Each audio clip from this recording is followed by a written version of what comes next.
Hi everyone, I am Gian, your student nurse. Does anyone here knows what a reservoir is?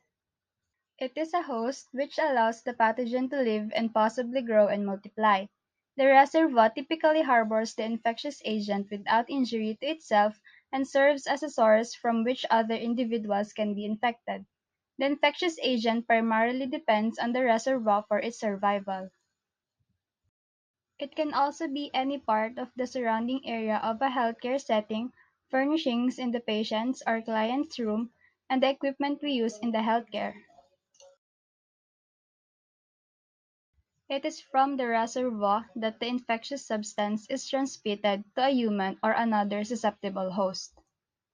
Some examples of reservoir: foods, animals or pets, soil, and water.